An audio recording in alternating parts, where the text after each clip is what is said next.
옛날 어느 산골 마을에 사계절 내내 맑은 물이 쉼없이 흐르고 산새들이 정겹게 지저귀는 아주 평화롭고 조용한 마을이 하나 있었답니다.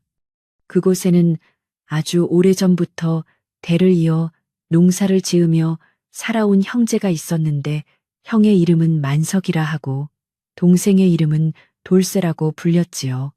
형 만석이는 아주 어려서부터 눈치가 유난히 빠르고 자기 입속을 챙기는데 무척이나 밝아서 마을 사람들 사이에서도 영악하기로 소문이 자자했답니다.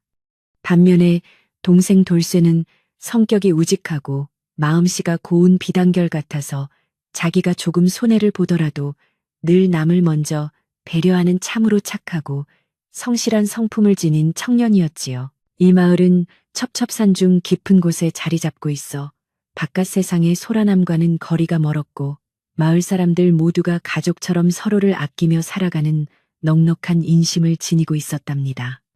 하지만 형제에게도 슬픈 그림자가 드리웠으니 그것은 평생을 자식 뒷바라지에 전념하며 흙과 함께 살아오신 아버지가 갑자기 병석에 눕게 된 일이었습니다.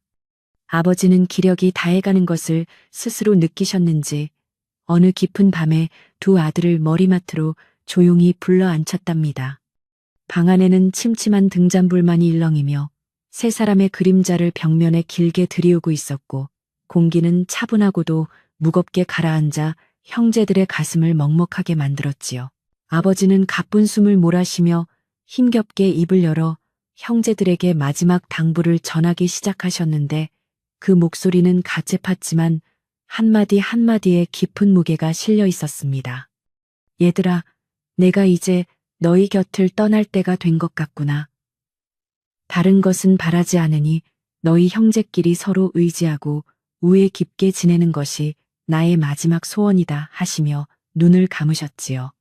만석이는 아버지의 말씀에 고개를 끄덕였지만 머릿속으로는 이미 아버지가 남긴 기름진 논과 밭을 어떻게 차지할지 계산하느라 바빴고 돌쇠는 그저 아버지의 거친 손을 잡고 눈물을 흘릴 뿐이었답니다. 아버지가 돌아가신 후 마을 사람들은 모두 자기 일처럼 슬퍼하며 정성을 다해 장례를 치러주었고 형제는 아버지를 양지 바른 산길에내 정중히 모시게 되었지요. 장례를 마친 후 며칠이 지나지 않아 형만석이는 기다렸다는 듯이 동생 돌쇠를 불러 재산 분할에 대한 이야기를 꺼내기 시작했는데 그의 눈빛은 어느 때보다 차갑고 단호했습니다. 돌쇠야, 이제 아버지도 가셨으니 살 길을 찾아야 하지 않겠느냐. 내가 장남으로서 가업을 이어야 하니 마을 앞마당의 기름진 논들과 과수원은 내가 관리하는 것이 맞을 것 같구나 하며 말을 이어갔지요. 돌쇠는 형의 갑작스럽고도 일방적인 제안에 잠시 당황했지만 워낙 욕심이 없는 성격이라 형이 원하는 대로 하는 것이 형제간의 불화를 막는 길이라 생각했답니다. 만석이는 동생이 아무런 대꾸가 없자 내심 쾌재를 부르며 더욱 몰아붙여 마을 가장자리에 있는 돌투성이 척박한 산비탈밭을 동생의 몫으로 떼어주겠다고 선언해버렸지요. 그 땅은 워낙 가물고 돌이 많아 웬만한 노력으로는 곡식 한 톨 거두기 힘든 버려진 땅이었지만 만석이는 아랑곳하지 않고 자신의 이익만을 챙기기에 급급한 모습으로 동생을 바라보았습니다. 재산 나누기가 일단락되자 만석이는 가장 큰 골칫덩이로 여겼던 노모의 거처에 대해서도 아주 계산적으로 접근하기 시작했는데 어머니는 이미 연로하신 데다 눈까지 어두워지신 상태였지요. 만석이는 아내와 미리 상의한 대로 동생에게 넌지시 말하기를 돌쇠야. 내가 넓은 논밭을 돌보려면 몸이 10개라도 부족할 터이니 어머니는 내가 모시는 것이 어떠냐고 물었답니다. 그는 어머니를 모시는 일이 큰 비용과 수고가 드는 짐이라고 생각하여 은근슬쩍 동생에게 떠넘기려 했던 것이고 그의 목소리에는 효심보다는 귀찮음이 더 짙게 배어 있었지요. 돌쇠는 형의 그 파렴치한 제안을 듣고도 화를 내기는커녕 오히려 밝은 표정으로 형님 걱정 마십시오. 제가 어머니를 정성껏 모시는 것은 당연한 도리입니다. 라고 대답했답니다. 돌쇠에게는 비옥한 땅보다도 자신을 낳아 길러주신 어머니가 세상 그 무엇과도 바꿀 수 없는 가장 소중하고 귀한 보물이었기에 그런 선택이 조금도 억울하지 않았던 것이지요. 만석이는 속으로 저렇게 미련한 놈이 어디 있나 싶어 비웃음을 지으면서도 한편으로는 골치 아픈 문제를 해결했다는 안도감에 젖어 서둘러 짐을 챙겨 안채를 차지했답니다. 결국 형만석이는 마을에서 제일 가는 부잣집 주인이 되어 으리으리한 기와집과 넓은 땅을 가졌고, 동생 돌쇠는 눈먼 어머니를 등에 업고 산비탈 오두막집으로 거처를 옮기게 되었지요. 낡은 오두막집은 지붕마다 구멍이 뚫려 있고 벽에서는 찬바람이 들이쳤지만 돌쇠는 어머니를 조심스레 방 안쪽 따뜻한 자리에 눕혀드리고 손을 꼭 잡았답니다. 어머니, 제가 비록 형님처럼 좋은 집은 못 들여도 끼니 거르지 않게 정성을 다할 터이니 부디 마음 편히 계셔요라고 속삭이자 노모의 눈가에는 소리 없는 눈물이 고여 흘러내렸지요. 그날 이후 돌쇠의 고단하지만 따뜻한 일상이 시작되었는데 그는 해가 뜨기도 전인 이른 새벽에 일어나 산비탈 밭으로 나가 날카로운 돌들을 하나하나 골라내기 시작했답니다. 손톱 밑에 흙이 박히고 손바닥에 굳은 살이 박여 피가 나기도 했지만 그는 힘든 내색 한 번 없이 부지런히 땅을 일구며 어머니께 드릴 맑은 물과 나무를 준비했지요. 반면 마을 아래 만석이네 집에서는 곡식 창고가 넘쳐나고 노비들이 분주히 움직였지만 형제의 정은 간데없고 오직 재물을 더 불릴 궁리만이 집안을 가득 채우고 있었답니다. 마을 사람들은 이 형제의 소식을 듣고 혀를 차며 만석이의 지독한 욕심을 나무라기도 했지만 한편으로는 돌쇠의 가련한 처지를 걱정하며 안타까운 시선으로 산비탈을 바라보곤 했지요. 박영감님 같은 동네 어른은 가끔 산을 오르내리다 돌쇠를 만나면 허웃으며 돌쇠야. 땅은 거짓말을 하지 않으니 네 정성이 언젠가는 꽃을 피울 계다라며 격려의 한마디를 건네주셨답니다. 돌쇠는 그럴 때마다 허리를 굽혀 정중히 인사하며 예 어르신 그저 어머니 모시고 하루하루 건강하게 지내는 것만으로도 저는 충분히 행복합니다라고 웃으며 화답했지요. 어느덧 산골 마을에도 추운 겨울이 지나가고 따스한 봄바람이 불어오기 시작했는데 돌쇠는 겨우내 얼어붙었던 땅을 녹이며 씨앗을 뿌릴 준비를 서둘러 마쳤답니다. 그는 어머니가 좋아하시는 콩과 팥, 그리고 배추 씨앗을 정성스레 심으며 풍성한 수확보다는 그저 어머니의 밥상에 올릴 소박한 반찬거리가 잘 자라주기만을 간절히 기도했지요. 오두막집 뒤편 작은 우물가에서 어머니의 옷가지를 정성껏 빠는 돌쇠의 뒷모습에는 어떤 원망이나 시기심도 보이지 않았고 오직 평온함과 깊은 효심만이 가득 차 마을 사람들의 마음을 뭉클하게 했답니다. 만석이는 비옥한 논에 물을 대며 올해도 대풍년이 들어 재산이 2배로 늘어나기만을 바랐고 가끔 산 위쪽을 쳐다보며 저 미련한 놈은 저런 땅에서 무얼 얻겠다고 고생인지 모르겠다며 비아냥거렸지요. 그의 아내 역시 장터에 나가 비단 옷을 뽐내며 돌쇠네 집에는 쌀 한 톨 보낼 생각도 하지 않은 채 자기들의 배를 불리는 데만 온 정신을 쏟으며 이웃의 어려움을 외면했답니다. 형제 사이에는 보이지 않는 거대한 벽이 세워진 듯했고 마을의 정겨웠던 분위기는 만석이의 인색함 때문에 조금씩 어두운 그림자가 드리워지기 시작하는 것처럼 보였지요. 돌쇠는 산비탈 밭을 일구는 틈틈이 숲에서 땔감을 구해다 어머니의 방을 항상 따뜻하게 데워드렸는데 혹여나 어머니가 추위에 몸을 떨까봐 밤잠을 설치며 아궁이를 살피는 일이 허다했답니다. 눈먼 어머니는 아들의 거친 손을 만져보며 얘야, 너의 고생이 너무 깊구나. 내가 빨리 눈을 떠서 너를 도와야 할 텐데 하시며 깊은 한숨을 내쉬곤 하셨지요. 그럴 때마다 돌쇠는 어머니의 어깨를 주물러 드리며 어머니 제가 좋아서 하는 일인걸요. 저는 어머니가 곁에 계신 것만으로도 천하를 얻은 것보다 기쁩니다라고 대답했답니다. 봄이 무르익으면서 돌쇠가 심은 씨앗들이 기적처럼 싹을 틔우기 시작했는데 돌무더기 사이로 삐져나온 푸른 잎들은 마치 돌쇠의 끈질긴 생명력과 정성을 증명이라도 하듯 싱싱하게 자라났지요. 마을 사람들은 저 척박한 땅에서 저토록 생기 있는 싹이 올라오는 것을 보고 역시 하늘은 스스로 돕는 자를 돕는 법이라며 입을 모아 돌쇠의 노력을 칭찬하고 응원해 주었답니다.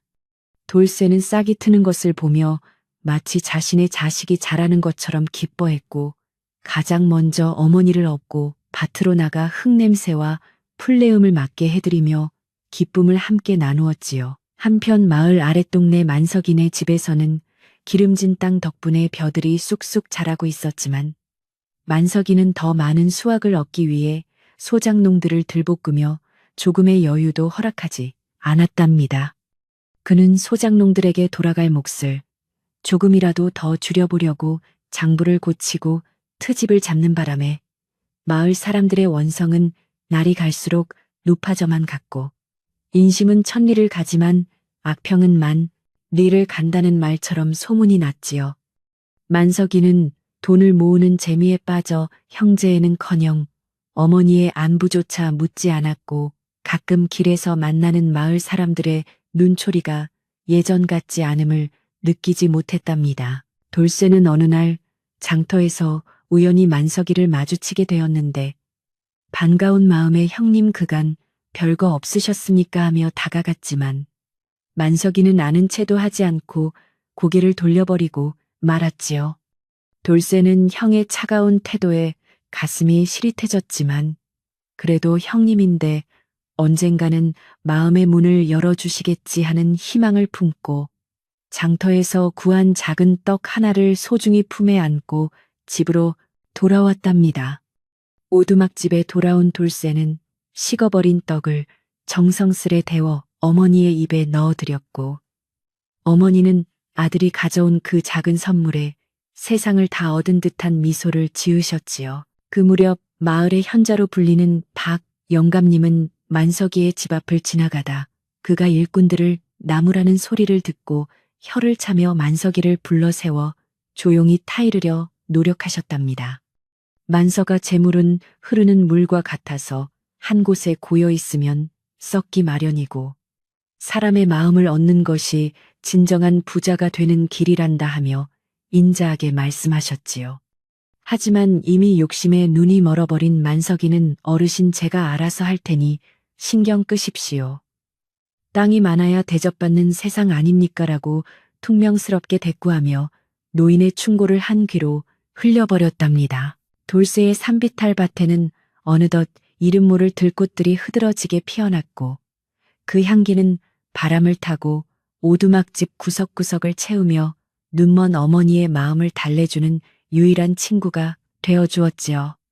돌쇠는 밭을 일구다 지칠 때면 잠시 나무 그늘에 앉아 멀리 보이는 형의 기와집을 바라보며 아버지가 생전에 하시던 우애 있게 지내라는 말씀을 떠올리며 깊은 상념에 잠기곤 했답니다.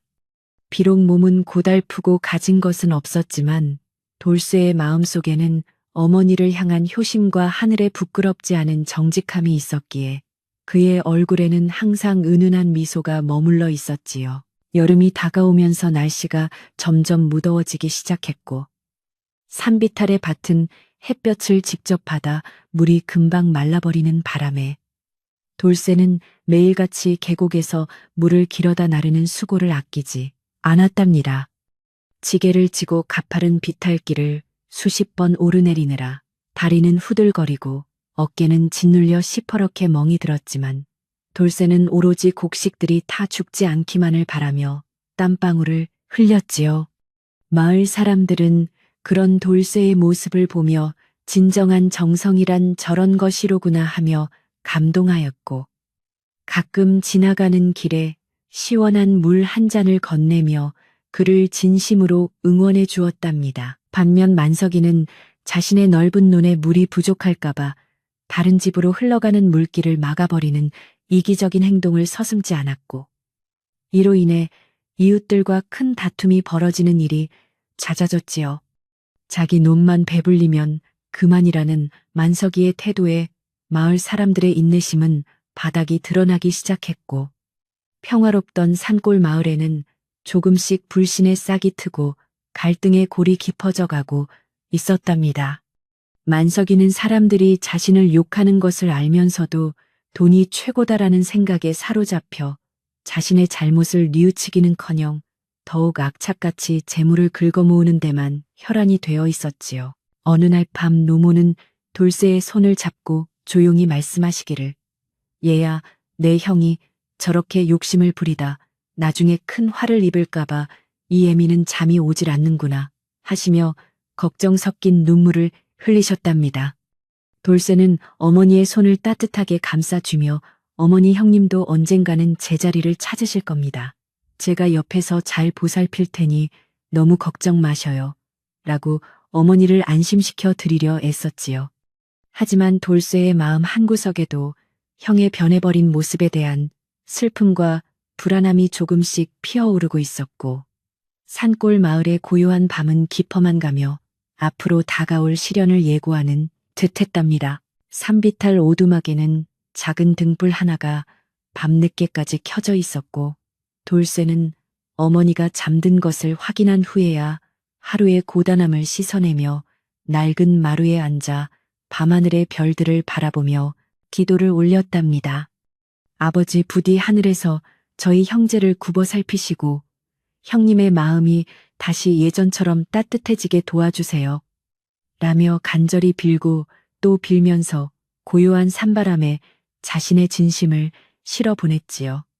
그늘진 산골짜기에도 달빛은 공평하게 내리쬐었지만 두 형제의 집안 분위기는 너무나도 달랐고, 그렇게 첫 번째 계절이 지나가며 이야기의 서막이 서서히 올라가고 있었답니다. 그렇게 첫 수확의 기쁨을 기다리던 산골 마을에도 예기치 못한 어둠이 서서히 들이오기 시작했는데, 그것은 다름 아닌 만석의 아내로부터 시작된 지독한 욕심과 시샘 때문이었답니다. 만석의 아내는 본래 신보가 고약하여 남 잘되는 꼴을 못 보는 성격이었는데, 돌쇠가 일구는 산비탈밭이 생각보다 풍성하게 자라나는 것을 보고는 배가 아파 견딜 수가 없었지요. 그녀는 매일 아침 거울을 보며 비단옷을 매만지면서도 머릿속으로는 어떻게 하면 돌쇠의 그 작은 땅마저 빼앗아 자기들의 창고를 더 채울 수 있을지 비열한 궁리를 하며 남편 만석이를 매일같이 들볶아댔답니다. 만석의 아내는 어느 날 저녁 남편에게 은밀히 다가가 속삭이기를, 여보, 저기 산비탈 땅이 비록 척박하다 해도 가꾸기에 따라 큰 재물이 될 것 같은데 그냥 두기엔 너무 아깝지 않으냐고 꼬드겼지요. 그녀는 돌쇠가 어머니를 모시는 것은 당연한 도리일 뿐인데 그 대가로 땅을 주는 것은 너무 과분한 처사라며 만석이의 욕심에 불을 지폈고, 결국 만석이도 아내의 감언이설에 넘어가 동생의 땅을 다시 회수할 방법을 찾기로 마음먹었답니다. 이러한 소문은 입에서 입을 타고 순식간에 마을 전체로 퍼져나갔고, 사람들은 만석이 부부의 지독함에 혀를 내두르며 돌쇠의 앞날을 진심으로 걱정하기 시작했지요. 그 무렵 하늘은 마치 만석의 비뚤어진 마음을 꾸짖기라도 하듯 가혹한 가뭄을 내려보냈는데, 수개월째 비가 오지 않아 마을 앞에 큰 개울마저 바닥을 드러내고 물고기들이 죽어나가는 처참한 광경이 벌어졌답니다. 만석이는 자신의 눈에 물을 대기 위해 마을의 공용 우물을 독차지하려 들었고, 이 과정에서 물을 기르러 온 이웃 아낙네들에게 험한 말을 퍼붓는 등 마을의 질서를 무너뜨리는 행동을 일삼았지요. 마을 사람들은 겉으로는 부유한 만석이에게 머리를 숙였지만 속으로는 그의 아나무인 격인 태도에 큰 반감을 품게 되었고, 평화롭던 공동체 정신은 조금씩 균열이 생기기 시작했답니다. 설상가상으로 만석의 아내는 돌쇠를 모함하기 위해 마을 빨래터에 나가 근거 없는 소문을 퍼뜨리기 시작했는데, 돌쇠가 겉으로는 효자인 척하지만 뒤로는 눈먼 어머니를 굶기고 구박한다는 거짓 이야기를 지어냈지요. 그녀는 돌쇠가 어머니에게 산나물만 먹이고 자신은 좋은 것을 숨겨 먹는다며 목소리를 높였고, 처음에는 믿지 않던 사람들도 반복되는 거짓말에 조금씩 의구심을 품으며 돌쇠를 바라보는 시선이 예전만큼 따뜻하지 않게 변해갔답니다. 착한 돌쇠는 이런 소문이 도는 줄도 모른 채 오로지 가뭄에 타들어가는 밭작물을 살리기 위해 밤낮으로 산을 오르내리며 땀을 흘리고 있었지요.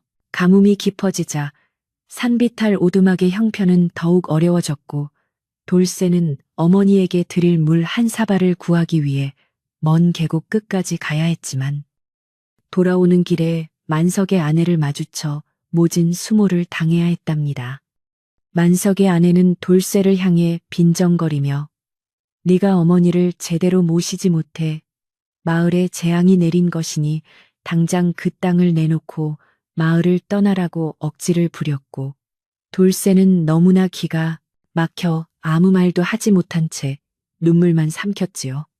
하지만 돌쇠는 집으로 돌아와서는 어머니가 걱정하실까봐 억지로 웃음을 지어 보이며 어머니 여기 시원한 약수가 왔으니 어서 드셔요라고 다정하게 말을 건네는 깊은 속내를 보였답니다. 마을의 최고 어른이신 박영감님은 이 모든 상황을 묵묵히 지켜보며 깊은 한숨을 내쉬셨고, 만석이의 집을 찾아가 따끔하게 일침을 가하기로 결심하고는 지팡이를 짚으며 무거운 걸음을 옮기셨지요. 박영감님은 만석이를 불러 세워놓고 만석아, 사람이 재물을 모으는 것은 재주이나 그 재물을 지키는 것은 덕이라 했다. 네가 지금 동생과 어머니에게 하는 짓은 하늘이 무심치 않을 것이야라고 엄중히 경고하셨답니다. 그러나 만석이는 박영감님의 충고를 고리타분한 옛말로 치부하며 어르신은 세상 돌아가는 법을 모르시니 가만히 계시라며 무례하게 굴었고, 그 광경을 본 마을 사람들은 만석이의 오만함이 끝에 달했음을 직감했지요. 가뭄은 끝날 줄을 모르고 대지는 점점 더 붉게 타들어갔으며, 돌쇠가 그토록 정성을 들였던 산비탈의 곡식들도 하나둘씩 고개를 숙이며 말라가자 돌쇠의 가슴은 새까맣게 타 들어가는 것만 같았답니다. 돌쇠는 밤마다 정한수를 떠놓고 달님에게 비를 내려달라고 간절히 빌었지만 하늘은 여전히 무심했고, 만석의 아내는 이 기회를 틈타 마을 사람들을 선동하여 돌쇠를 마을에서 내쫓아야 비가 올 것이라는 해괴한 논리를 펼치기 시작했지요. 마을 사람들은 흉흉한 민심 탓에 그 말도 안 되는 소문에 흔들리기 시작했고, 돌쇠를 향한 비난의 목소리가 조금씩 커지며 산골 마을의 공기는 더할 나위 없이 차갑고 살벌하게 변해갔답니다. 어느 날 오후 만석의 아내는 기어코 사고를 쳤는데, 그녀는 돌쇠가 집을 비운 사이 오두막에 들이닥쳐 눈먼 어머니를 겁박하며 돌쇠가 숨겨둔 재산이 어디 있느냐고 소리를 지르며 집안을 난장판으로 만들었지요. 어머니는 앞이 보이지 않는 공포 속에서도 아들이 피해를 입을까봐 부들부들 떨며 아무것도 없다고 하셨지만, 만석의 아내는 어머니가 품에 꼭 안고 있던 낡은 보따리를 발견하고는 저 안에 분명 귀한 것이 들어있을 것이라 확신하며 그것을 억지로 빼앗으려 했답니다. 다행히 때마침 돌아온 돌쇠가 그 광경을 목격하고 앞을 가로막았지만, 만석의 아내는 오히려 적반하장으로 돌쇠가 자신을 밀쳤다며 동네방네 소리를 지르며 소란을 피웠지요. 이 사건으로 인해 마을 사람들은 만석의 아내 편과 돌쇠를 동정하는 편으로 나뉘어 큰 싸움이 벌어질 뻔했고, 돌쇠는 자신 때문에 마을이 시끄러워지는 것에 큰 죄책감을 느끼며 밤잠을 이루지 못한 채 괴로워했답니다. 노모는 아들의 손을 꼭 잡으며 얘야, 내가 저 보따리를 끝까지 지키려 한 것은 그 안에 든 것이 우리 가문의 정신이기 때문이란다. 저들이 탐내는 보물은 없으니 너무 마음 쓰지 말거라 하시며 아들을 위로하셨지요. 돌쇠는 어머니의 말씀을 들으며 눈물을 흘렸고 어떤 시련이 와도 어머니와 그 보따리에 담긴 부모님의 뜻을 지키겠다고 굳게 다짐하며 타들어가는 가슴을 쓸어내렸답니다. 만석이는 아내의 말을 듣고 이제는 자신이 직접 나서야겠다고 생각하여 돌쇠를 자신의 집으로 불러들여서는 아주 차갑고도 사무적인 말투로 땅을 반환하라는 서류를 내밀며 동생을 협박하기 시작했지요. 만석이는 네가 어머니를 봉양하는 데 있어 마을의 평화를 해쳤으니 더 이상 그 땅을 소유할 자격이 없다고 주장하며 만약 순순히 내놓지 않는다면 관가에 고발하여 불효자로 낙인 찍게 하겠다고 으름장을 놓았답니다. 돌쇠는 형의 그 잔인한 배신감에 온몸이 떨렸지만 끝까지 예의를 잃지 않고 형님 제가 땅을 갖는 것은 욕심 때문이 아니라 어머니를 모시기 위한 최소한의 수단입니다라고 간청했지만 만석이는 들은 척도 하지 않았지요. 이 광경을 지켜보던 만석이네 집의 늙은 머슴은 평소 돌쇠의 효심을 익히 알고 있었기에 몰래 눈물을 훔치며 만석이에게 주인님 나중에 후회하실 일은 하지 마십시오라고 한마디 거들었다가 그 자리에서 쫓겨날 뻔한 수모를 겪었답니다. 마을에는 이제 돌쇠가 정말로 관가에 끌려갈지도 모른다는 흉흉한 소문이 돌기 시작했고 만석이의 아내는 승전보라도 울린 듯 동네를 누비며 이제 곧 그 산비탈 밭도 우리 것이 될 것이라며 거드름을 피웠지요. 돌쇠는 절망적인 상황 속에서도 묵묵히 산에 올라 어머니를 위해 마지막 남은 물 한 방울까지 짜내어 어머니의 마른 입술을 축여드리는 지극한 정성을 멈추지 않았답니다. 그날 밤 산골 마을에는 이상한 징조가 나타나기 시작했는데 갑자기 산울림이 크게 들리더니 마른 하늘에서 번개가 치며 대지가 요동치는 듯한 기분 나쁜 소리가 온 마을을 휘감으며 사람들을 공포에 떨게 했지요.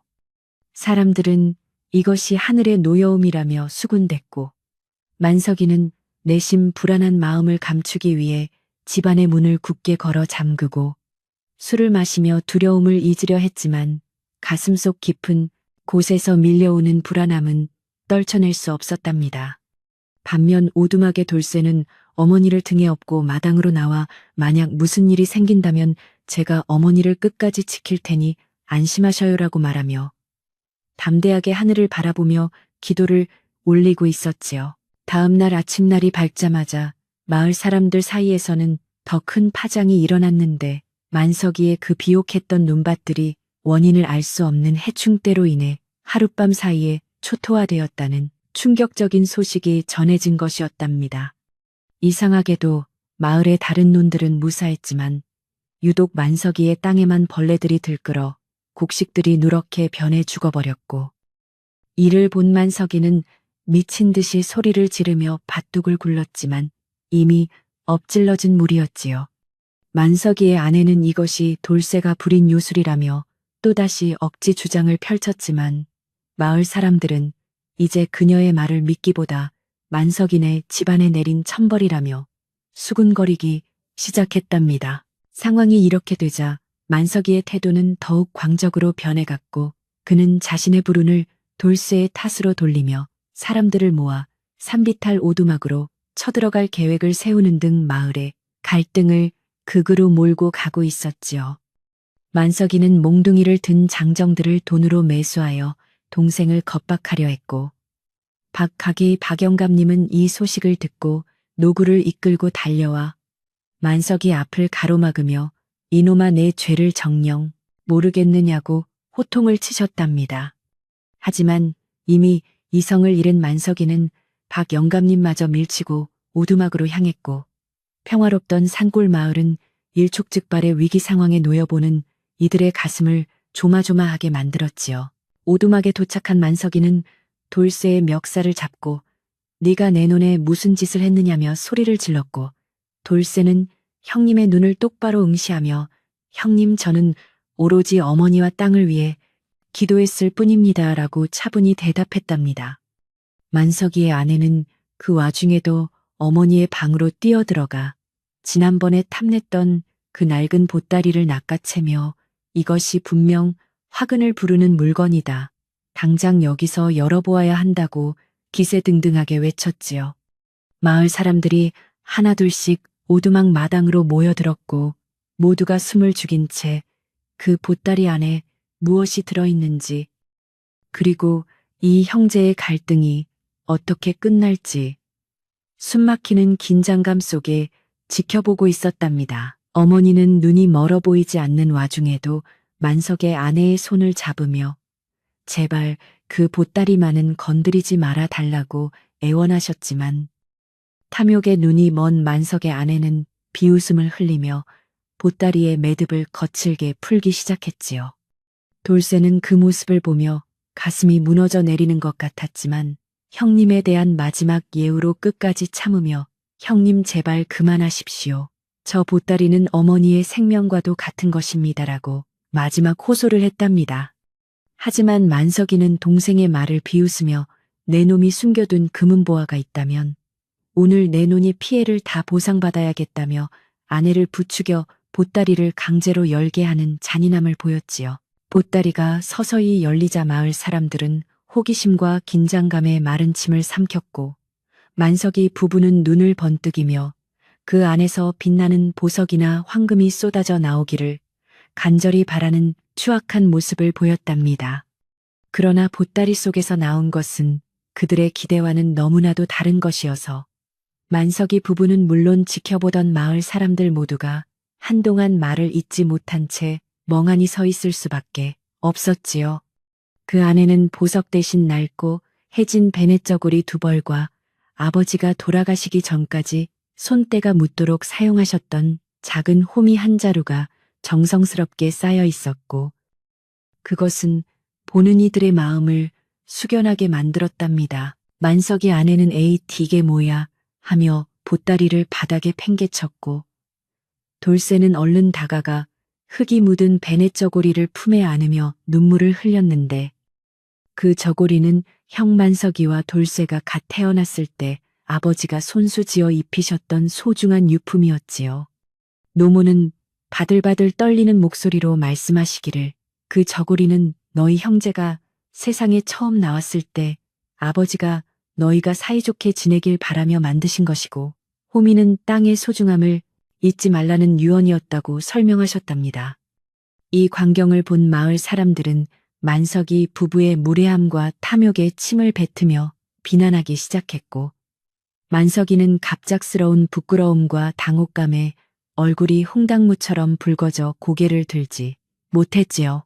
박 영감님은 바닥에 떨어진 호미를 들어 만석이의 앞에 내밀며 만석아 너는 이 호미에 담긴 아버님의 뜻을 버리고 땅의 넓이만 탐했으니 이제 하늘의 벌을 받는 것이 당연하지 않겠느냐고 준엄하게 꾸짖으셨답니다. 만석이는 여전히 현실을 부정하려 했지만 이미 마을 사람들의 여론은 완전히 돌아서서 만석이를 향해 손가락질을 하며 돌쇠의 진심을 알아주지 못한 자신들의 어리석음을 자책하는 분위기로 바뀌었지요.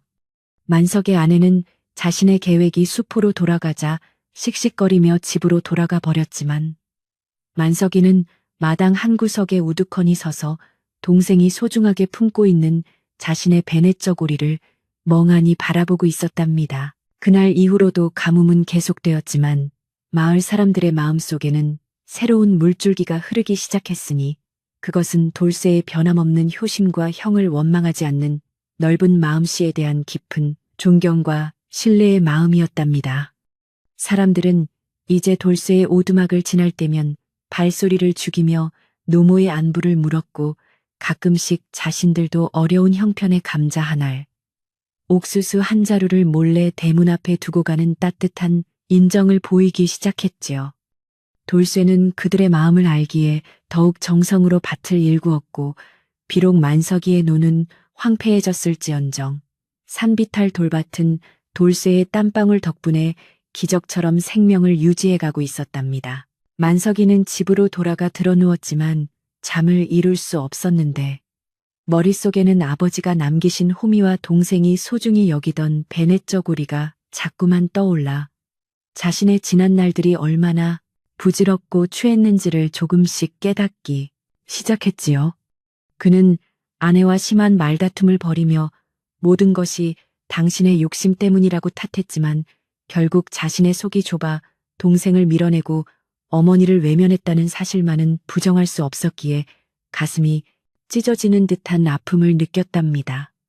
한편 산골 마을의 밤은 여전히 무덥고 건조했지만 돌쇠의 오두막에서 새어나오는 작은 등불빛만은 그 어느 때보다 밝고 따뜻하게 빛나며 다가올 반전의 시간을 묵묵히 기다리고 있었지요. 돌쇠는 지친 몸을 니며 어머니의 잠든 얼굴을 바라보았고 어머니가 꿈속에서라도 아버지를 만나 행복하시기를 진심으로 빌며 자신도 모르게 깊은 잠에 빠져들었는데 그의 꿈속에는 온 산천에 시원한 빗줄기가 쏟아지는 풍경이 펼쳐졌답니다.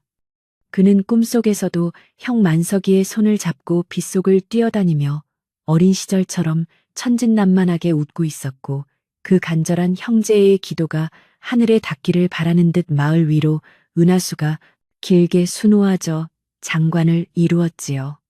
그렇게 갈등의 고조를 지나 진실이 조금씩 고개를 내밀며 두 번째 이야기가 마무리되어 가고 있었고 마을 사람들은 내일은 오늘보다 나은 날이 되기를 소망하며 잠자리에 들었답니다. 가뭄이 점점 더 심해지자 마을의 젖줄이었던 큰 개울은 이제 바닥에 거친 돌멩이들만 앙상하게 드러낸 채 먼지만 풀풀 날리는 메마른 터로 변해버렸고 사람들의 마음속에도 타들어 가는 논밭만큼이나 깊은 수심이 자리 잡게 되었답니다.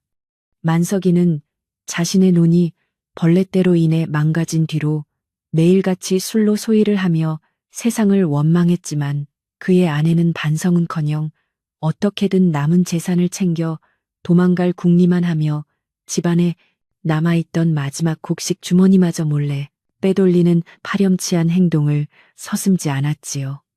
돌쇠는 산비탈 오두막에서 어머니를 모시며 묵묵히 견디고 있었으나 마을 사람들이 겪는 고통이 남의 일 같지 않아 밤마다 산속 깊은 곳을 헤매며 마을 사람들에게 나누어줄 작은 물줄기라도 찾기 위해 온 힘을 다하고 있었답니다. 그러던 어느 깊은 밤 돌쇠는 어머니의 기침 소리에 잠에서 깨어 물을 구하러 산 위쪽으로 올라갔다가 예전에는 보지 못했던 기이한 징조를 발견하게 되었는데 그것은 평소 말라 있던 바위 틈새에서 아주 미세하게 솟아오르는 차가운 기운과 습기였지요.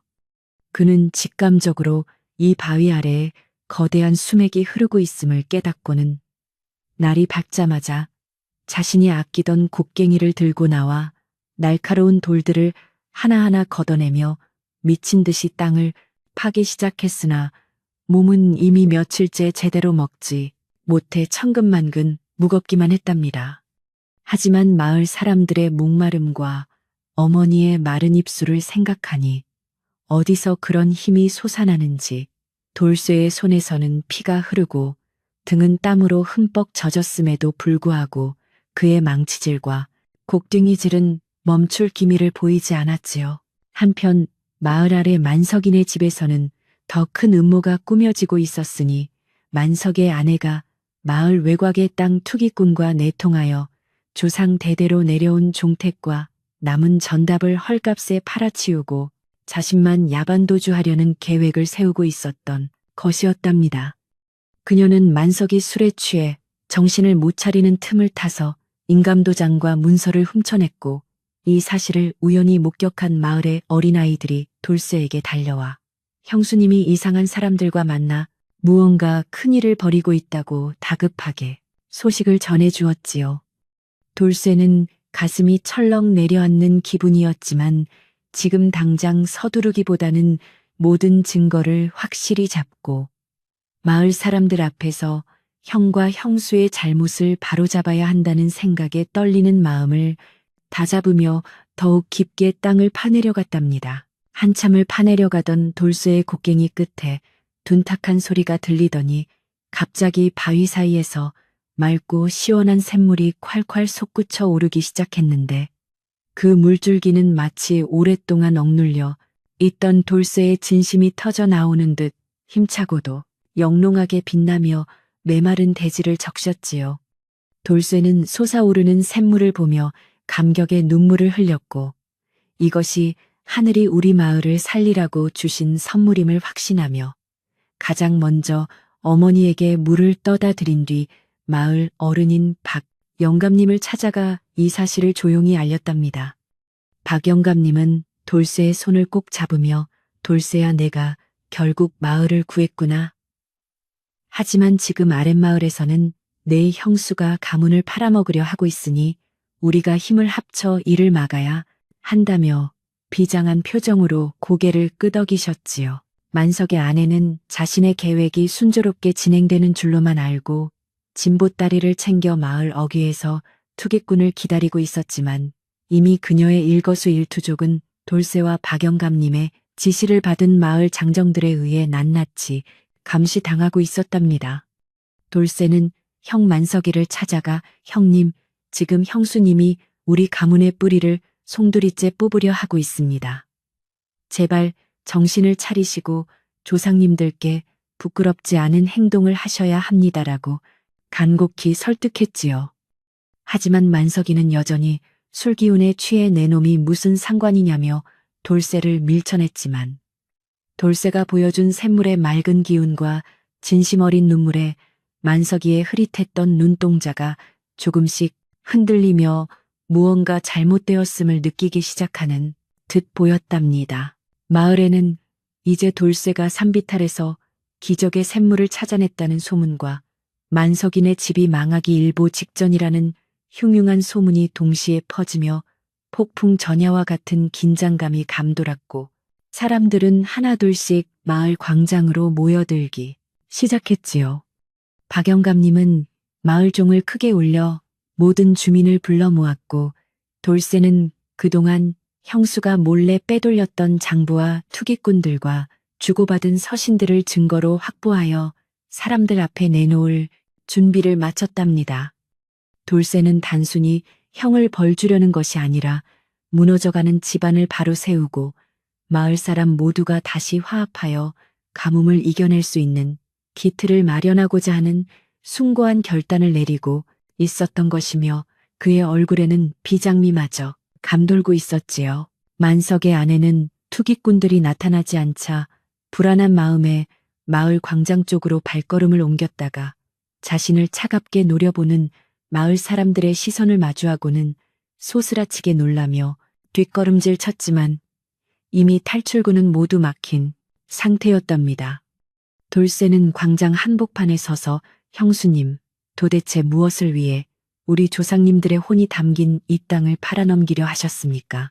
재물은 있다가도 없는 것이지만 사람의 도리는 평생을 가는 법입니다라고 당당하게 외쳤지요. 마을 사람들은 돌쇠의 용기 있는 발언에 박수를 보냈고 만석의 아내를 향해 지독한 욕심이 결국 내 발등을 찍었다며 질타의 목소리를 높였으며 만석이는 그제야 사태의 심각성을 깨닫고 넋이 나간 표정으로 광장 구석에 주저앉아 버렸답니다. 돌쇠는 이어서 마을 사람들에게 자신이 찾아낸 샘물을 공개하며 이 물은 저 개인의 것이 아니라 우리 마을 모두의 것입니다. 이제 이 물을 끌어내어 말라가는 논과 밭을 살리고 서로 돕고 살았던 예전의 마을로 돌아갑시다라고 제안했지요. 사람들은 돌쇠의 너그러운 마음에 감동하여 눈물을 훔쳤고 만석이의 악행에 분노했던 마음도 돌쇠의 선행 덕분에 조금씩 누그러지며 다시금 희망의 불씨를 지피기 시작했답니다. 박 영감님은 이 자리에서 만석이와 그 아내의 죄를 엄히 묻되 돌쇠의 뜻에 따라 그들에게 마지막으로 회개할 기회를 주기로 결정하였고 마을의 질서를 바로잡기 위한 엄중한 판결을 준비하며 목소리를 가다듬으셨지요. 하지만 만석의 아내는 끝까지 자신의 잘못을 인정하지 않고 오히려 돌쇠가 샘물을 독차지하기 위해 자신을 함정에 빠뜨린 것이라며 악을 쓰며 대들었고 그 추악한 모습에 만석이는 비로소 큰 수치심을 느끼며 자리에서 일어났답니다. 만석이는 아내의 손목을 거칠게 잡으며 이보시오, 그만 좀 하시오. 내가 눈이 멀어 당신의 꼬임에 넘어갔던 것이 내 인생의 가장 큰 한이오라고 소리치며 처음으로 자신의 과오를 대중 앞에서 고백했지요.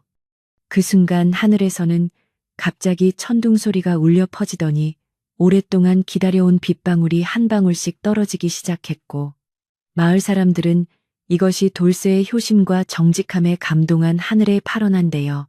응답이라며 만세를 부르며 기뻐했답니다. 빗줄기는 점점 굵어져 광장을 가득 메운 사람들의 머리 위로 시원하게 쏟아졌고, 돌쇠는 빗물을 온몸으로 맞으며 산빛 아래 계신 어머니를 생각하며 하늘을 향해 감사의 기도를 올렸으며, 만석이는 빗물인지 눈물인지 모를 액체를 닦아내며 동생의 뒷모습을 바라보았지요. 만석의 아내는 쏟아지는 비를 맞으며 넉나간 사람처럼 서 있다가 마을 사람들의 거센 압박에 못 이겨 결국 자신이 훔쳤던 문서들을 바닥에 내팽개치고 어둠 속으로 도망치듯 사라져 버렸답니다. 이제 남은 것은 상처받은 형제 간의 관계와 황폐해진 마음을 치유하는 일이었으며, 돌쇠는 형의 어깨에 조심스레 손을 얹으며 형님 이제 다시 시작하면 됩니다. 우리 함께 어머니 모시고 잘 살아봐요라고 따뜻하게 말했지요. 마을 사람들은 비를 맞으면서도 얼굴에는 웃음꽃이 피어났고, 돌쇠가 발견한 샘물과 하늘에서 내리는 빗줄기가 합쳐져 마을의 모든 도랑에는 다시 맑은 물이 넘쳐나기 시작했으며, 갈라진 논바닥도 서서히 수분을 머금으며 생기를 되찾아갔답니다. 박 영감님은 비로소 인자한 미소를 지으며, 만서가 네 동생 돌쇠가 없었다면 우리 마을도 네 집안도 진즉에 풍비박산 났을 것이다. 이제 네가 무엇을 해야 할지 스스로 잘 알겠지라고 말씀하시며 형제를 화해의 길로 인도하셨지요.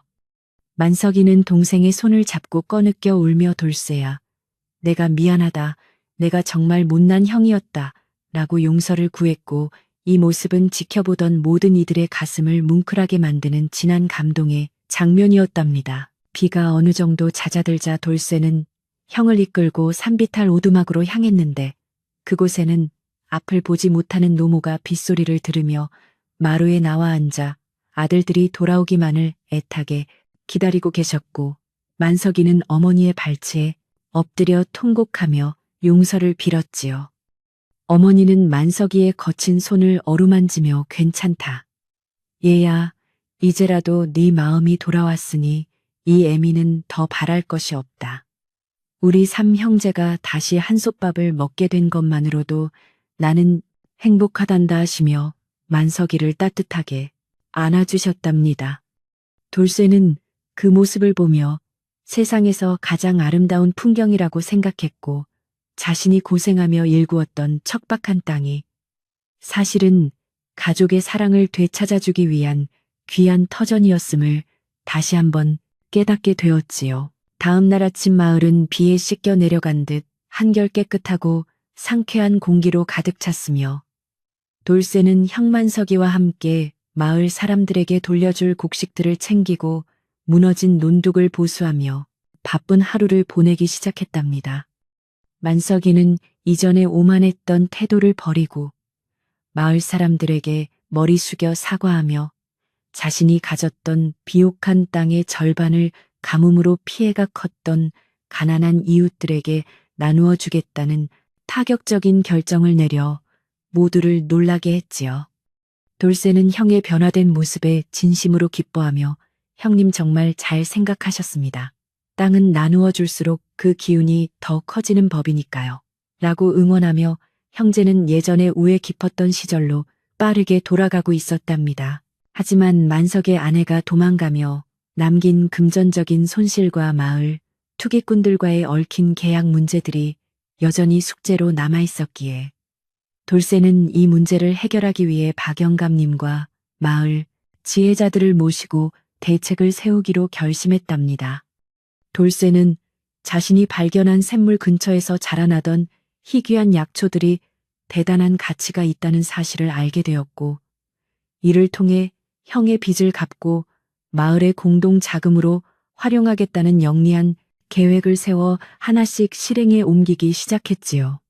그는 단순히 착하기만 한 청년이 아니라 가문을 지키고 마을을 풍요롭게 만들 줄 아는 진정한 지도자로서의 면모를 보여주기 시작했으며, 마을 사람들은 그런 돌쇠를 전적으로 신뢰하며 따르게 되었답니다. 사태가 수습되어 가자 돌쇠는 마을 사람들을 다시 한번 정자 아래로 초대하여 그동안 숨겨져 왔던 형수의 악행과 그로 인해 발생했던 오해들을 명확히 설명하고 다시는 이런 일이 재발하지 않도록 서로 감시하고 돕는 규칙을 만들 것을 제안했지요. 그는 우리가 가진 것은 땅뿐만 아니라 서로에 대한 믿음입니다. 그 믿음이 깨지면 아무리 좋은 땅도 황폐해지기 마련입니다라고 강조하며 공동체의 소중함을 일깨워 주었답니다. 마을 사람들은 고개를 끄덕이며 찬성했고 이제 마을에는 질투와 시샘 대신 배려와 협동의 기운이 감돌며 이전보다 훨씬 더 단단하고 화목한 마을로 거듭나기 위한 준비를 착실히 해나가는 모습이 보였지요. 그 무렵 산속 깊은 곳에서 약초를 캐며 지내던 돌쇠는 우연히 길을 잃은 노승을 만나게 되었는데 노승은 돌쇠의 관상을 보며 너의 효심이 하늘을 움직여 이 땅에 물을 불렀으니 너의 이름은 만대에 빛날 것이라고 예언하며 작은 보따리 하나를 선물로 주었답니다. 그 보따리 안에는 씨앗 몇 알이 들어 있었는데 그것은 가뭄에도 잘 자라고 영양가가 풍부한 귀한 곡식 씨앗이었으며 돌쇠는 이를 마을 사람들과 나누어 심어 다시는 흉년에도 굶주리는 사람이 없게 하겠다는 원대한 포부를 품게 되었지요. 돌쇠의 진심 어린 행동 하나하나가 모여 마을의 기운을 바꾸고 있었으며 소외되었던 산비탈 오두막은 이제 마을 사람들의 정신적 지주가 되는 신성한 장소로 변모해가고 있었답니다. 만석이는 이제 동생의 조수가 되어 밭일을 돕는 것을 부끄러워하지 않았으며 오히려 동생에게 농사짓는 법과 사람 대하는 법을 배우며 자신의 내면을 채워가는 과정에서 이전에는 느끼지 못했던 진정한 평온함과 행복을 느끼게 되었지요. 그는 동생아, 내가 예전에 왜 그렇게 어리석었는지 모르겠구나. 땅보다 귀한 것이 사람의 마음인 것을 이제야 알 것 같다며 진심 어린 소회를 밝혔고 돌쇠는 그저 형님의 손을 따뜻하게 잡아주며 웃음으로 대답했답니다. 두 형제가 나란히 서서 황금빛으로 물들어가는 들판을 바라보는 모습은 한 폭의 그림 같았고 마을 사람들은 그들을 보며 효자와 우애의 표상으로 삼아 자식 교육의 본보기로 삼기 시작했지요. 어느덧 저녁 노을이 붉게 물드는 시간, 돌쇠는 집으로 돌아와 어머니의 식사를 준비하며 오늘 있었던 일들을 차분하게 들려드렸고 노모는 아들의 목소리만 들어도 세상 모든 시름이 잊히는 듯 인자한 웃음을 지으셨답니다.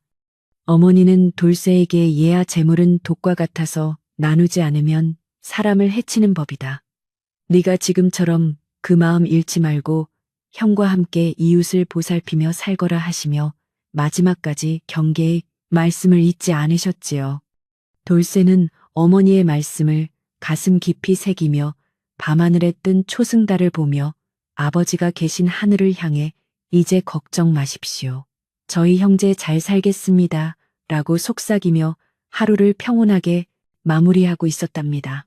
마을의 분위기는 완전히 반전되어 집집마다 저녁 연기가 평화롭게 피어올랐고 아이들의 웃음소리가 다시 골목마다 울려 퍼지기 시작했으며 사람들은 서로의 안부를 묻는데 주저함이 없는 활기찬 마을로 되돌아왔지요.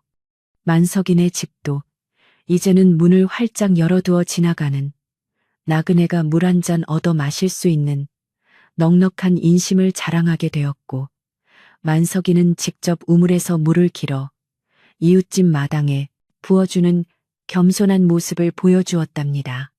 돌쇠는 그런 형의 변화가 너무나 고마워 매일 아침 형의 집을 방문하여 맛있는 산나물을 전해주었고 형제 사이의 벽은 완전히 허물어져 이제는 누구보다 든든한 버팀목이 되어 서로를 지켜주고 있었지요. 이제 마을 사람들은 돌쇠를 단순히 착한 청년이 아니라 마을의 수호자로 여기게 되었으며 그가 하는 말이라면 무엇이든 귀를 기울이고 따르는 분위기가 형성되었고 돌쇠는 그럴수록 더 몸을 낮추며 겸손하게 행동했답니다. 그는 가끔 산에 올라 마을 전경을 내려다보며 아버지가 남기신 그 낡은 호미 한 자루가 일구어낸 기적 같은 변화들에 감사함을 느꼈고 자신이 가진 유일한 재산인 어머니에 대한 효심이 이 모든 일의 시작이었음을 잊지 않았지요. 바람은 시원하게 불어와 돌쇠의 땀을 씻어주었고 숲의 나무들은 마치 돌쇠의 승리를 축하하듯 잎새를 흔들며 화답했으며 산골 마을의 밤은 깊어가는 만큼 더 깊은 평화 속에 잠겨가고 있었답니다. 마을 광장의 커다란 느티나무 아래에는 이른 아침부터 많은 사람이 모여들기 시작했는데 어제의 비로 한층 맑아진 공기 덕분인지 사람들의 표정에는 전에 없던 활기와 기대감이 가득 차 있었답니다. 박 영감님은 정자 위에서 꼿꼿하게 앉아 마을의 중요한 결정을 앞두고 깊은 생각에 잠겨 있었으며 사람들은 삼삼오오 모여 돌쇠가 보여준 기적 같은 샘물과 형만석인의 집안의 변화에 대해 낮은 목소리로 속삭이며 이야기를 나누고 있었지요. 바람은 살랑이며 나뭇잎을 흔들고 까치들은 길조를 알리듯 지저귀며 마을의 평화가 다시 찾아왔음을 온 동네에 선포하는 것만 같았답니다. 잠시 후 마을 사람들의 시선이 마을 어귀로 향했는데 그곳에는 돌쇠가 눈먼 어머니를 정성스레 업고 천천히 걸어오고 있었으며 그 뒤를 형만석이가 고개를 푹 숙인 채 무거운 발걸음으로 따르고 있었답니다. 만석이는 예전에 그 위세당당하던 부잣집 주인의 모습은 간데없고 낡은 옷차림에 회한이 가득한 얼굴로 땅만 바라보며 걷고 있었는데 그 모습이 마을 사람들에게는 참으로 묘한 감정을 불러일으키게 했지요. 돌쇠는 정자 아래에 이르러 어머니를 조심스럽게 평상에 앉혀드린 뒤 마을 사람들을 향해 정중하게 허리를 굽혀 인사하며 오늘 이 자리를 만들어주신 것에 대해 깊은 감사를 표했답니다. 박영감님은 지팡이를 짚고 일어나 목소리를 가다듬으시더니 마을 사람들 모두가 들을 수 있도록 크고 엄중한 목소리로 오늘 우리가 이곳에 모인 이유는 이 집안의 갈등을 매듭짓고 마을의 질서를 바로잡기 위함이라고 선포하셨답니다. 그는 만석이의 아내가 도망치며 남긴 문서들을 높이 들어 보이며 이 종이 쪼가리들이 한 가문을 망치고 마을의 인심을 흉흉하게 만들었다고 꾸짖으셨고 사람들은 숨을 죽인 채 그 광경을 지켜보았지요. 만석이는 비로소 사람들 앞에 나서서 떨리는 목소리로 제가 재물에 눈이 멀어 동생을 박대하고 어머니를 외면했으니 어떤 벌이라도 달게 받겠노라며 눈물을 흘리며 참회했답니다.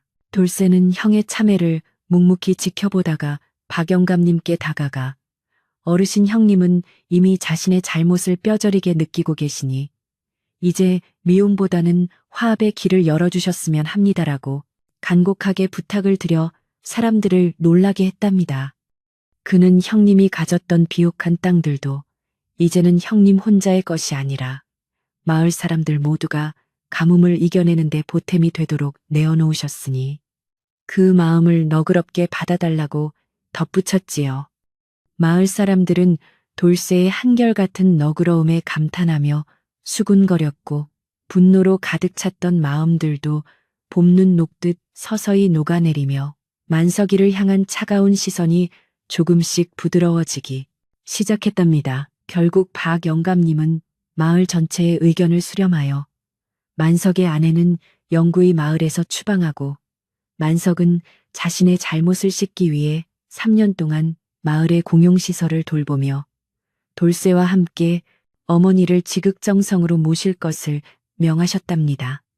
또한 만석이 내놓은 땅의 절반은 마을 공동의 재산으로 귀속시켜 흉년이 들 때마다 어려운 이웃을 돕는 구율미를 생산하는 터전으로 삼기로 결정하니 모두가 만세를 부르며 기뻐했지요. 돌쇠는 형의 손을 꼭 잡으며 형님, 이제 정말 다 끝났습니다. 우리 다시 예전처럼 정답게 살아요 라고 말하며 형의 등을 토닥여 주었고 만석이는 동생의 어깨에 기대어 한참을 울었답니다. 마을의 중대한 결정이 내려진 후 사람들은 그동안의 갈등으로 쌓였던 피로와 긴장을 풀기 위해 대대적인 마을 잔치를 준비하기 시작했는데 만석인의 집마당은 이제 욕심의 공간이 아닌 화합의 장소로 변해갔답니다. 부녀자들은 각자 집에서 가져온 쌀과 나무를 한데 모아 커다란 가마솥에 불을 지피며 맛있는 냄새를 풍겼고, 아이들은 다시 마당을 뛰어다니며 해맑은 웃음소리를 퍼뜨려 마을 전체에 생동감을 불어넣었지요. 돌쇠는 마을 청년들과 함께 자신이 발견한 샘물을 끌어와 마을 곳곳에 물길을 내는 작업을 시작했는데, 그 물은 마치 마을의 갈등을 씻어내듯 맑고 청량하게 흘러내렸답니다. 만석이는 직접 팔소매를 걷어붙이고 우물가에서 물을 길어 나르며 사람들에게 먼저 인사를 건네고 일손을 돕는 등 몰라보게 달라진 모습으로 마을 잔치 준비에 앞장서서 모두를 흐뭇하게 만들었답니다. 그는 예전에 부리던 머슴들에게도 고개를 숙이며 그동안 미안했네. 앞으로는 자네들을 형제처럼 대하겠네라고 말하며 진심 어린 사과를 전했고, 머슴들은 주인님의 변화된 모습에 감격하여 더욱 열심히 잔치 준비를 도왔지요. 낡은 기와집 대문은 활짝 열려 나그네와 이웃들 누구나 들어와 쉴 수 있는 공간이 되었고, 인색함으로 가득 찼던 집안 공기는 어느새 훈훈한 정으로 가득 채워지기 시작했답니다. 잔치 한쪽에서는 눈먼 노모를 중앙에 모시고 돌쇠와 만석이가 나란히 앉아 어머니께 첫 술을 떠드리는 감동적인 광경이 펼쳐졌는데, 어머니는 비록 앞은 보이지 않아도 아들들의 온기를 느끼며 연신 고개를 끄덕이셨답니다. 어머니는 얘들아, 땅보다 귀한 것은 너희들의 우애이고 그 우애가 바로 이 애미의 눈이 되어주는구나 하시며 두 아들의 손을 겹쳐 잡고 환한 미소를 지으셨고, 그 모습은 잔치에 모인 모든 사람의 가슴을 뭉클하게 했지요. 박 영감님은 그들을 보며 만서가 너는 땅을 가졌으나 마음을 잃었었고, 돌쇠는 어머니를 가졌으나 결국 온 마을의 마음과 땅을 모두 얻었구나 라고 말씀하시며 껄껄 웃으셨답니다. 마을 사람들은 오랜 가뭄 뒤에 찾아온 비와 형제의 화해를 축하하며 밤늦도록 노래를 부르고 춤을 추며 즐거운 시간을 보냈는데, 그동안 서로에게 가졌던 서운함이나 오해도 술잔 한 잔에 모두 털어버리는 화해의 장이 되었답니다. 돌쇠가 가져온 산나물 비빔밥과 만석이가 내어놓은 고소한 전들이 상마다 가득 차 사람들의 배를 든든하게 채워주었고, 달빛은 유난히 밝게 비치며 이 행복한 순간을 축복해주는 듯했지요. 이제 마을에는 시기나 질투 대신 서로를 걱정하는 따뜻한 말 한마디가 오갔으며, 이것이 바로 돌쇠가 그토록 지키고 싶어 했던 진정한 마을의 모습이었음을 모두가 가슴 깊이 느꼈답니다. 잔치가 무르익어갈 무렵 돌쇠는 조용히 일어나 마을 사람들에게 절을 올리며 여러분의 도움 덕분에 저희 가문이 다시 일어설 수 있었습니다. 이제 이 샘물처럼 끊이지 않는 정으로 우리 마을을 가꾸어 나갑시다라고 감사해 인사를 전했답니다.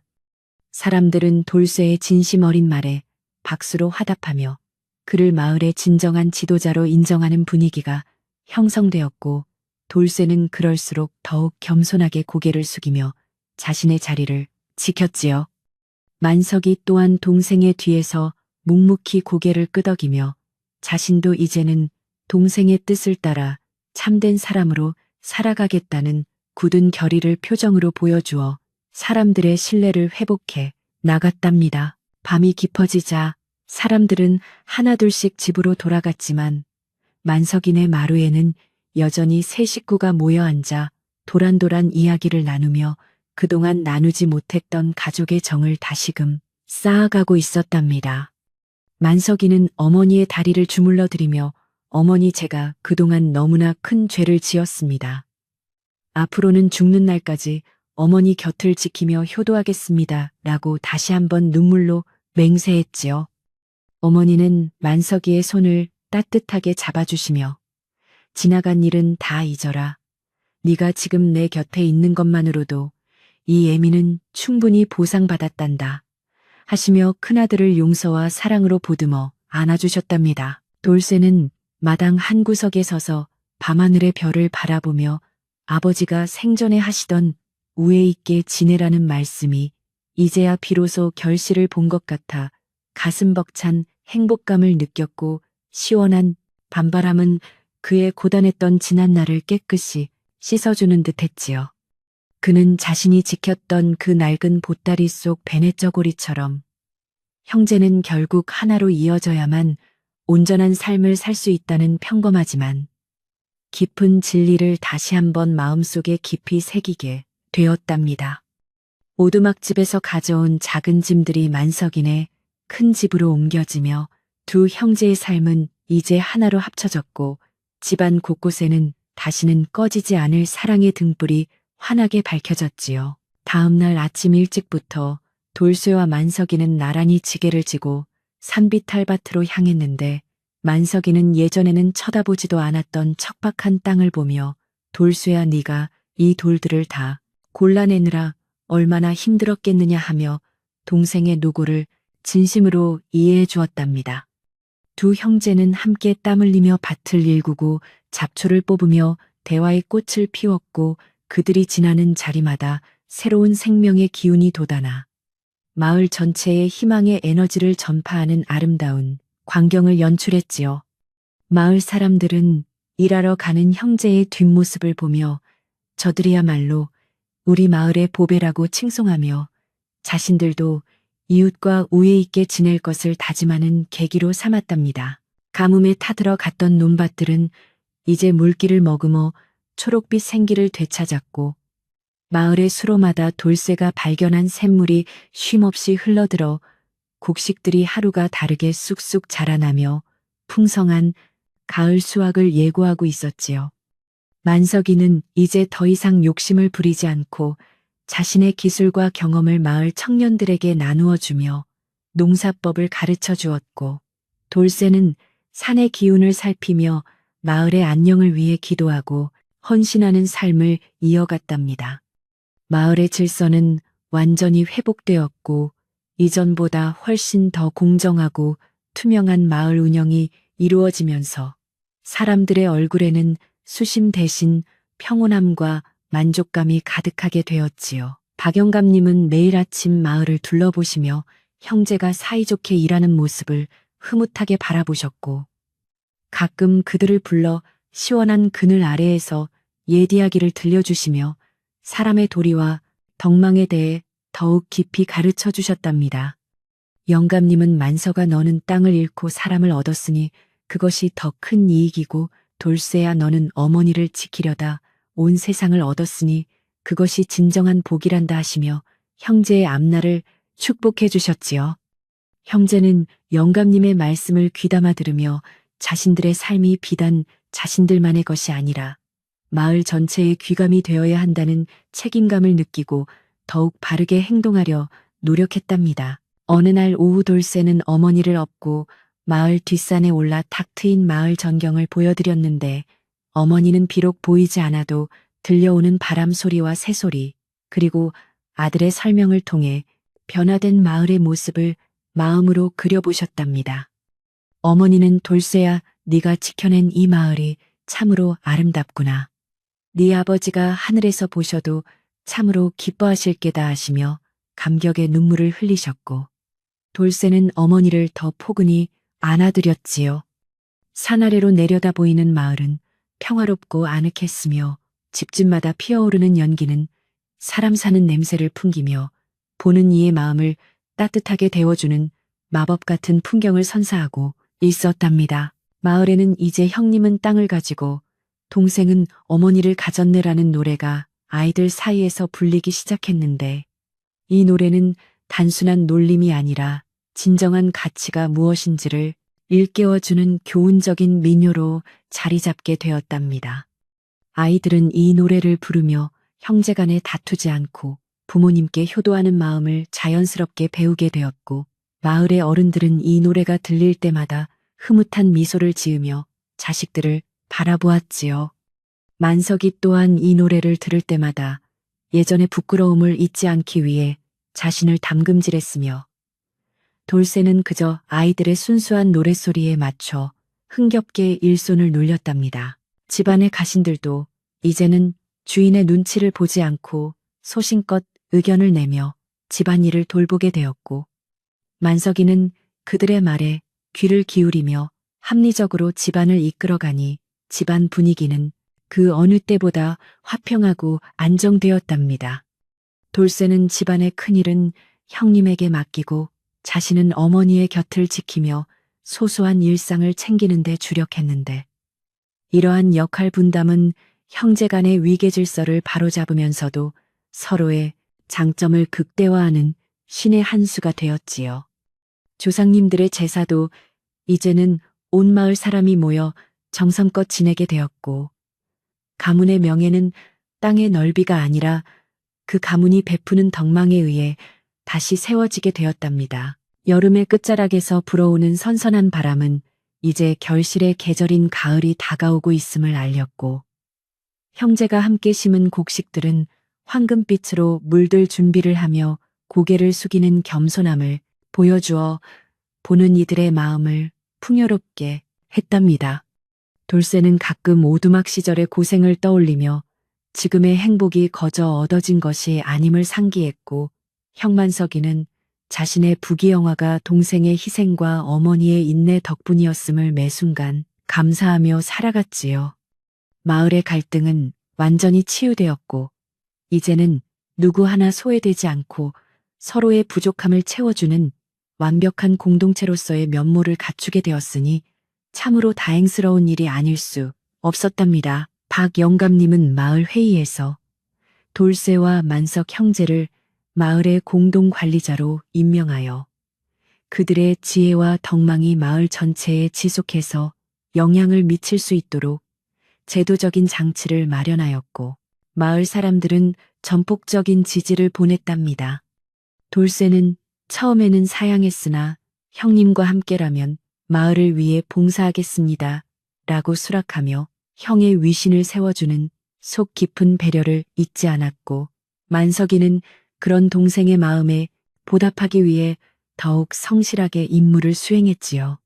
마을의 창고에는 이제 곡식뿐만 아니라 사람들의 신뢰와 사랑이 가득 쌓여가고 있었으며, 산골 마을은 그 어느 때보다 찬란하고 아름다운 전성기를 맞이하고 있었답니다. 어느 고요한 밤마루에 나란히 앉은 형제는 달빛을 받으며 아버지가 남기신 호미를 어루만졌는데, 그 호미는 이제 단순한 농기구가 아니라 가문을 하나로 묶어준 신성한 상징물이 되어 벽 한가운데 정중히 걸려 있었답니다. 만석이는 돌쇠야 고맙다. 네가 아니었다면 나는 평생 흙덩이만 붙잡고 살았을 텐데 네 덕분에 사람답게 사는 법을 배웠구나라고 진심을 전했고, 돌쇠는 형님 저야말로 형님이 돌아와 주셔서 얼마나 든든한지 모릅니다라고 화답했지요. 두 형제의 그림자는 달빛 아래 하나로 겹쳐졌고, 그들의 우애는 깊어가는 밤처럼 더욱 진하고 단단해져 어떤 풍파에도 흔들리지 않을 뿌리 깊은 나무가 되어 마을을 지켜주고 있었답니다. 마을 전체가 깊은 잠에 빠져든 시간에도 돌쇠는 어머니의 잠자리를 살피며 마지막까지 효심을 다했고, 어머니의 평온한 숨소리를 들으며 비로소 자신도 안도의 한숨을 내쉬며 고단했던 하루를 마감하며 꿈나라로 향했답니다. 그의 꿈속에서는 아버지가 나타나 인자한 미소로 머리를 쓰다듬어 주시며 잘했다. 내 아들들아, 이제야 내가 편히 쉴 수 있겠구나라고 말씀하시는 듯했고, 돌쇠의 얼굴에는 행복한 미소가 번져 나갔지요. 이야기는 이제 마지막 결말을 향해 달려가고 있었으며, 산골 마을의 평화는 영원할 것처럼 보였고, 모든 갈등이 해소된 그곳에는 오직 따뜻한 달빛만이 소리 없이 내리쬐며 축복을 닷빛만은 건네고 있었답니다. 산골 마을의 가을은 유난히도 깊고 풍요로웠으며, 들판마다 황금빛 물결이 출렁이며 농부들의 마음을 한껏 설레게 하였답니다. 길가에 핀 코스모스들은 바람에 한들거리며 지나가는 이들에게 반가운 인사를 건넸고, 산등성이는 붉고 노란 단풍으로 물들어 마을을 병풍처럼 포근하게 감싸 안았지요. 돌쇠와 만석 형제는 이른 아침부터 낫을 갈며 수확 준비에 여념이 없었으며, 그들의 이마에 맺힌 땀방울은 지난 여름의 고생을 보상받기라도 하듯 보석처럼 빛났고 마을 전체에는 달콤한 곡식 익는 냄새가 가득하여 사람들의 마음을 넉넉하게 채워주었답니다. 만석이는 이제 예전의 욕심 많던 모습은 찾아볼 수 없을 만큼 성실한 농군이 되어 동생 돌쇠와 함께 논밭을 누비며 부지런히 일손을 놀렸답니다. 그는 자신이 가진 비옥한 논에서 거둔 곡식들을 창고에 쌓기 전에 먼저 가뭄으로 고생한 이웃들의 집을 일일이 찾아다니며 쌀자루를 나누어주는 따뜻한 인심을 베풀었지요.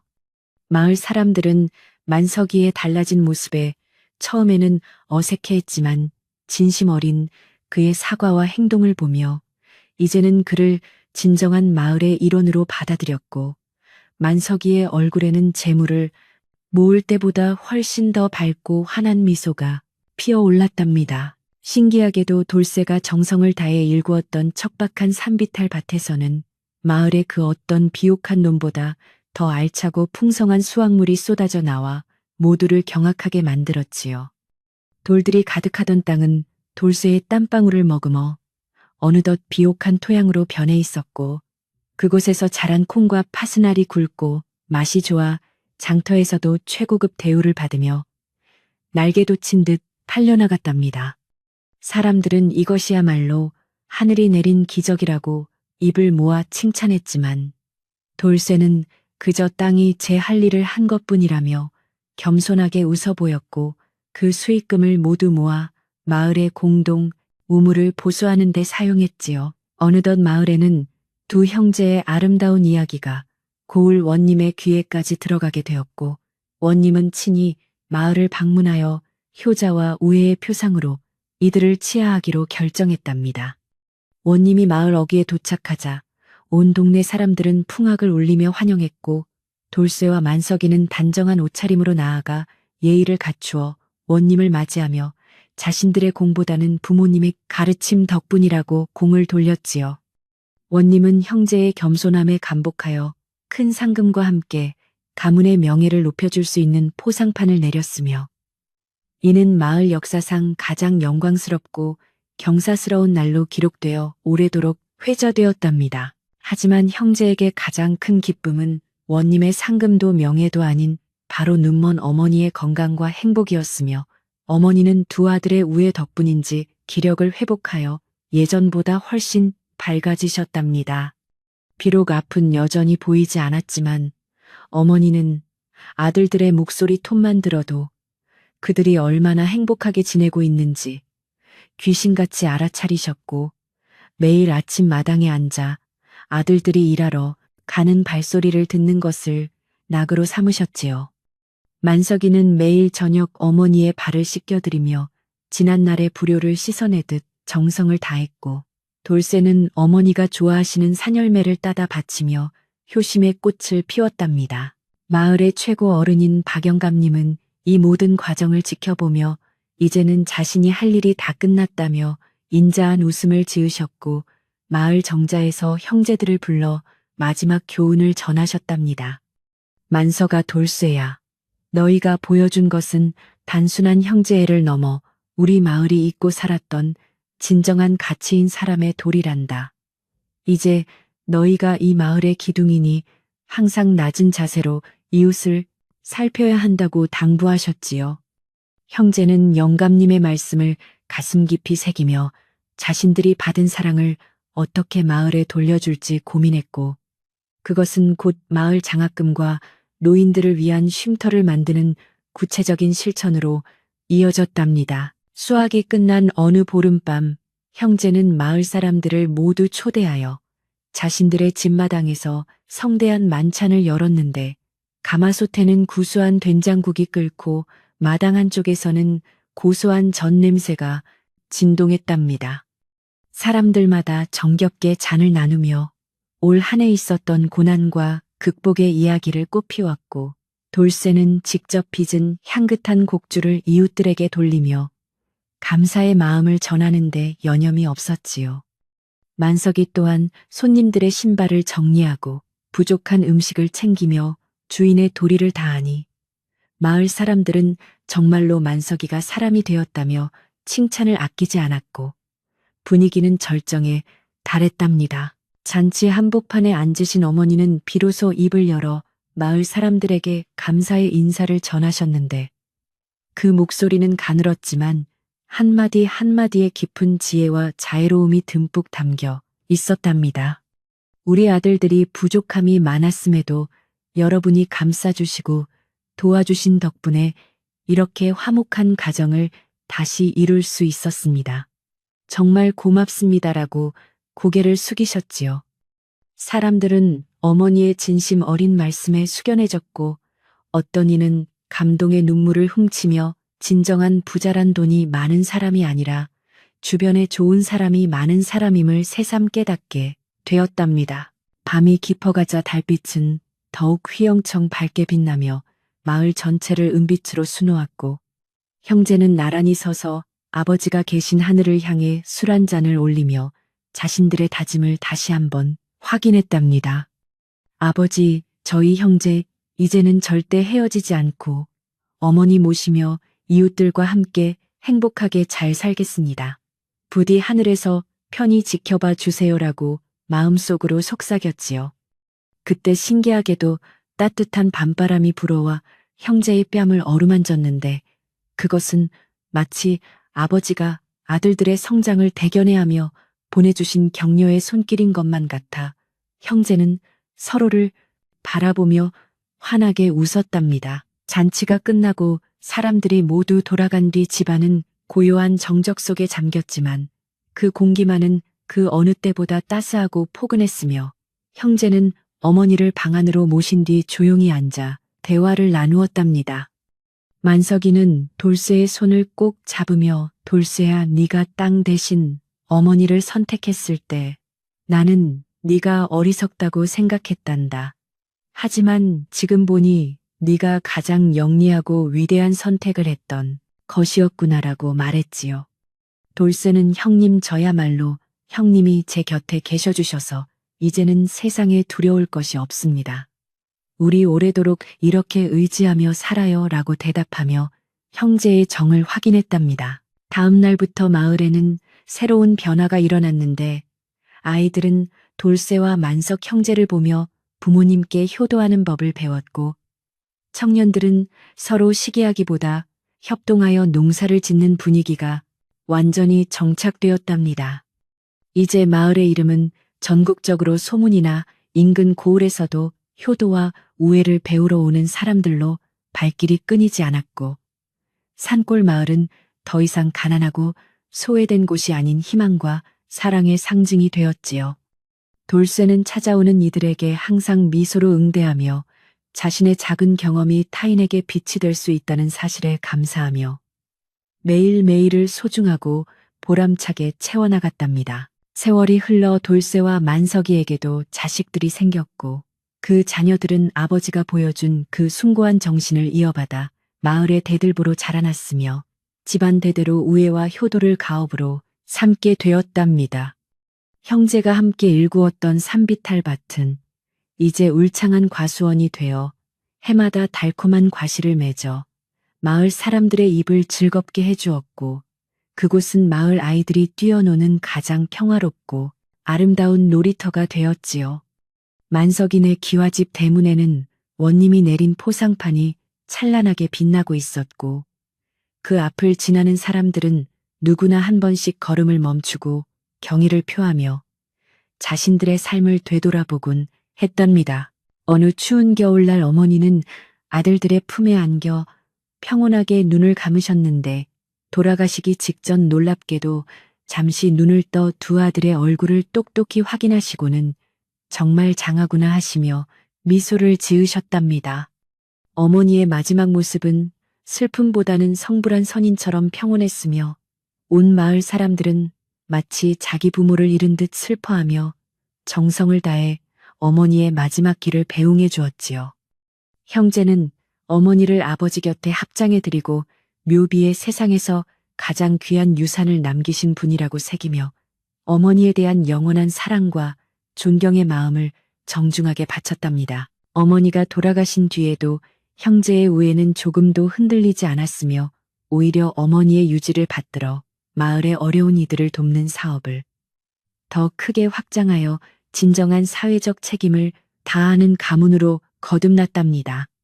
만석이는 이제 마을의 훈장이 되어 아이들에게 글뿐만 아니라 사람의 도리를 가르쳤고, 돌쇠는 마을의 영농 지도자가 되어 과학적이고 효율적인 농사법을 전파하며 마을의 부흥을 이끌었지요.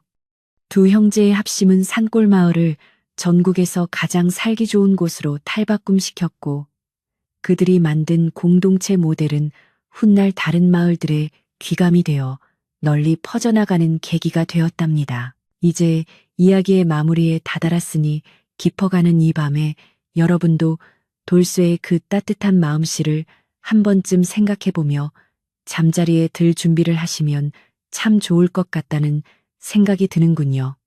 재물은 눈에 보이는 땅에 있는 것이 아니라 우리 곁에 있는 소중한 사람들의 눈동자와 따뜻한 손길 속에 있다는 진리를 이 형제의 이야기가 우리에게 다시 한번 일깨워주고 있답니다.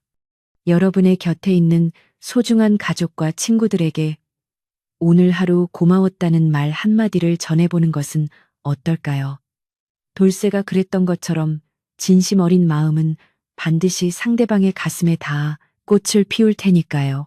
마을 정자 옆에 서 있는 큰 느티나무는 오늘도 그 자리에서 형제의 이야기를 바람결에 실어보내며 지나가는 나그네들에게 쉼터를 제공하고 있으며, 그 그늘 아래에는 평화로운 침묵이 흐르고 있답니다.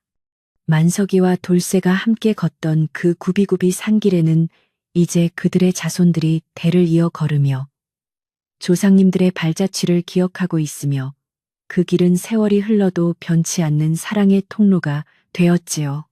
이제 마을의 등불이 하나둘씩 꺼지고 집집마다 평온한 숨소리만이 밤 공기를 채우는 시간. 여러분도 모든 걱정을 내려놓고 돌쇠의 따뜻한 품 안에서 편안한 꿈을 꾸시길 바랍니다. 마지막으로 돌쇠가 우리에게 남긴 한마디를 떠올려 보면 좋겠는데, 그는 항상 형님은 땅을 가졌기에 부유해졌고 저는 어머니를 가졌기에 행복해졌으니 우리 둘은 천하의 당공해를 담아녀 부자입니다 라고 말했다고 전해진답니다. 이 말 속에는 소유보다 존재의 소중함이 담겨 있으며 우리가 진정으로 추구해야 할 가치가 무엇인지를 묵직하게 던져주는 큰 울림이 있으니 이를 마음속 깊이 간직하시길 권해드립니다. 이제 산골 마을의 밤은 아주 깊어 조용해졌고 달님도 구름 뒤로 숨어 여러분의 단잠을 방해하지 않으려 살며시 미소 짓고 있으니 부디 안락하고 포근한 밤이 되시기를 진심으로 기원합니다. 어느덧 이야기가 끝을 향해 달려오니 제 목소리도 조금씩 낮추어 여러분의 깊은 잠을 유도해 보고자 하며 돌쇠와 만석이가 나란히 누워 잠든 그 평화로운 방 안의 온기를 여러분에게도 전해드리고 싶네요. 고요한 산바람이 창틀을 간지리고 멀리서 들려오는 졸졸 흐르는 냇물 소리는 세상에서 가장 아름다운 자장가가 되어 여러분의 귓가를 맴돌며 하루의 피로를 씻어줄 것이라 믿어 의심치 않습니다. 오늘 밤 여러분의 꿈길은 비단결처럼 부드럽고 황금빛 들판처럼 풍요로울 것이며 내일 아침 깨어날 때는 돌쇠의 마음처럼 맑고 깨끗한 영혼으로 새로운 하루를 맞이하게 될 것입니다. 이 깊은 밤 따뜻한 아랫목에서 들려드린 형제와 어머니의 사랑 이야기가 여러분의 마음속에 작은 등불이 되어 외롭거나 힘들 때 언제든 꺼내볼 수 있는 소중한 추억의 갈피가 되기를 간절히 바라고 있답니다. 돌쇠가 지켰던 낡은 보따리 속 베네 쩌구리처럼 우리도 처음에 순수한 마음을 잊지 않고 살아간다면 세상은 지금보다 훨씬 더 따뜻하고 아름다운 곳으로 변해갈 수 있을 것이라는 확신을 해보게 되는군요. 이제 저도 이만 인사를 드리고 물러가려 하니 여러분은 아무 걱정 없이 포근한 이불 속으로 깊이 들어가 꿈의 나라로 긴 여행을 떠나보시기를 다정하게 권유해드립니다. 산골 마을의 이야기는 여기서 멈추지만 그 사랑과 감동의 향기는 이 방 안에 오랫동안 머물며 여러분의 밤을 지켜줄 것이며 내일 아침 창가에 비치는 햇살은 돌쇠의 미소처럼 여러분을 반갑게 맞이해 줄 것입니다. 잘 자요. 소중한 당신 오늘 하루 정말 고생 많으셨고 당신의 존재만으로도 누군가에게는 돌쇠가 가졌던 어머니처럼 가장 큰 축복이자 선물이라는 사실을 잊지 마시기를 마지막으로 당부하며 인사를 올립니다. 평온한 밤, 고요한 꿈속에서 가장 행복한 주인공이 되어 달콤한 휴식을 취하시고 깨어났을 때는